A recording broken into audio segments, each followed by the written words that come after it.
Krishna. So Krishna has wonderfully spoken about how to attain the Supreme by working in complete knowledge of the Supreme. So he has spoken all that. Now Krishna is going to speak something on Ashtanga Yoga. Actually, Ashtanga Yoga is the entire chapter, 6th chapter. But then, Krishna is creating that eagerness in all of us to understand what is Ashtanga Yoga. So it's like, as I said, it's like a trailer before the movie comes. So let's see that in shloka number 27 and 28. Sparshan kritva bahirbhayamsh chakshus chaivantare bruho pranapano samau kritva nasabhyantara charino yatendriya mano buddhir munir moksha parayanaha vigatecha bhaya krodho yah sada mukta eva saha. So here Krishna is saying, Sparshan kritva bahir bhayams. So here, what is this person doing? The one who is practicing Ashtanga Yoga, basically the procedure is given what all basic things he does. The first thing that he does is Sparshan kritva bahir bhayams. He shuts all the external sense objects. Chakshus chaivantare bruho. Antare bruho. So what he is doing? He is keeping the eyes and the vision concentrated between the eyebrows, in between. And then prana pano samau kritva nasa bhyantara charino. Now it's suspending the inward and the outward breath within the nostril. Basically he's in the kumbhak state. Now we'll see all this in the next chapter. And then yatendriya mano buddhir. By doing all this, he's controlling his what? Indriya, senses, manaha, mind, and buddhihi, that is intelligence. Munir moksha parayanaha. He's very much desiring for liberation. So he's doing all this endeavors. Vigatecha bhaya krodho. And since he's aspiring for liberation, he's also free from what? Ichha, desire, bhaya, fear, and krodha, that is anger. Yah sada mukta eva saha. A person who is always in this state is certainly liberated. So basically we see that all these yoga processes that we're discussing, finally they're aiming at what? They're aiming at, we have to break the cycle of birth and death. That is what is very, very important. But that is what is the goal of life, goal of human form of life. If we cannot do that, then we have not done justice, not to this human form that is given by Krishna. So here there's a short summary that is given. Being engaged in Krishna consciousness, one can immediately understand one's spiritual identity. And then one can understand the Supreme Lord by means of devotional service.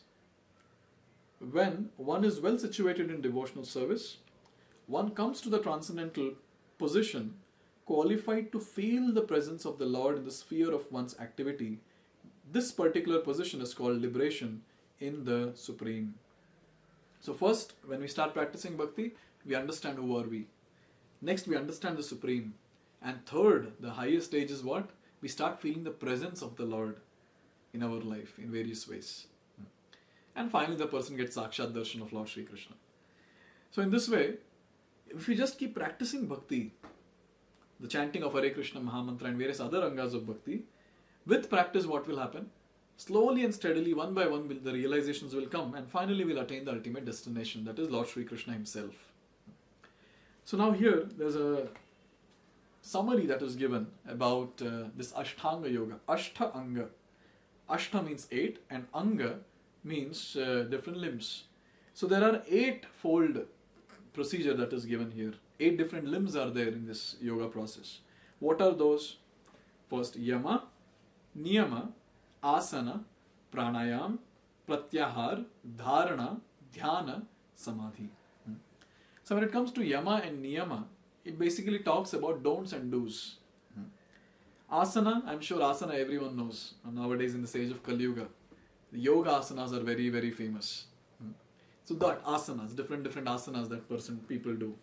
Pranayam is again a very, very deeper technique to control or stabilize one's own mind, intelligence. And then pratyahar. Pratyahar is the way by which the person withdraws his senses from the sense objects. And dharana, dhyana, samadhi, they are the different stages of trance, which is based basically on the time duration. So increasing time duration, the name is changing, that's it. So samadhi is the time when the person is able to be in trance for quite a good amount of time. So here it is given about pratyahar. So what is pratyahar? One has to drive out the sense objects such as sound, touch, form, taste and smell by the pratyahar process in yoga, and then keep the vision of the eyes between the two eyebrows and concentrate on the tip of the nose with half closed lids. So you can pause the video, go back and do this and try. And then it is said, there is no benefit in closing the eyes altogether. Why? What will happen when we close our eyes? We all have good experience. We'll go to sleep very nicely. And then, nor is there any benefit in opening the eyes completely. What will happen if we open the eyes completely? So much of distraction is around. We'll get distracted completely. So it's very important to have that half closed eyes and then focus on the tip of the nose and whatever procedure is there. The breathing movement is restrained within the nostrils by neutralizing the up moving and down moving air within the body. Now don't ask me how to do this. So this is the procedure in which it works, the procedure of pranayama. By practice of such yoga, one is able to gain control over the senses, refrain from outward sense objects, and thus prepare oneself for liberation in the Supreme. So all this that the person is doing helps the person to control the senses, the first thing. And second, it helps not to get attracted to the sense objects for sense gratification. And third, finally, he is ready now, he is preparing himself for what? To attain the ultimate destination. This yoga process helps one become free from all kinds of fear and anger and thus feel the presence of the super soul in the transcendental situation. So there is a touch that is there. There's a touch of very nice touch of transcendence basically, where the person is able to feel the presence of the Supreme Personality of Godhead, or Super Soul basically. Ashtanga Yoga focuses on Super Soul. And when he feels the presence of the Super Soul, then where is the question of becoming fearful? There's always a person with him, so where's the question of becoming fearful? And where's the question of becoming angry? Because he knows very well that Super Soul is there in each and everyone's heart, and he is directing everyone in various ways. Why should I get angry on anyone? Because everyone is getting or moving and doing activities because they have been given instructions by the Super Soul. So in this way, he has got some higher realizations. That's what the point that I'm trying to make. But then after, in fact, we have not heard much about Ashtanga Yoga till now, but then when we hear in 6th chapter, we'll understand it's not that easy, especially now in the age of Kali Yuga, when we are short of time, energy, and so many other things.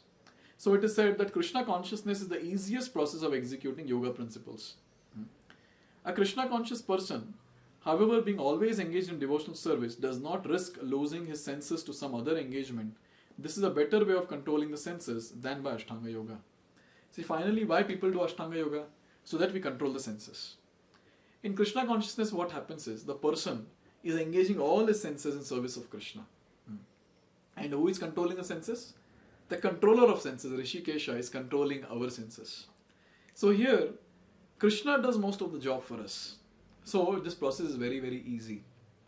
Just by investing little time every single day, a person can attain this stage of controlling the senses and various other things that a person attains by doing Ashtanga Yoga for a long, long, long duration.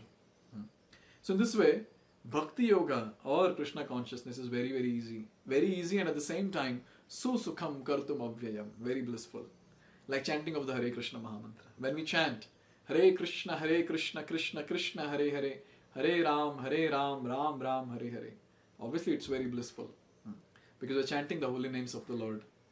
When we are doing various other devotional activities, it's so blissful in the association of devotees. Whereas when it comes to Ashtanga Yoga, the person has to do it alone, the lonely soul. So in this way, Krishna is giving a summary of Ashtanga Yoga. Why is giving this? Till now he has described so many things about Nishkama Karma Yoga. So by practicing Nishkama Karma Yoga, what happens is, the person's heart becomes cleansed, purified.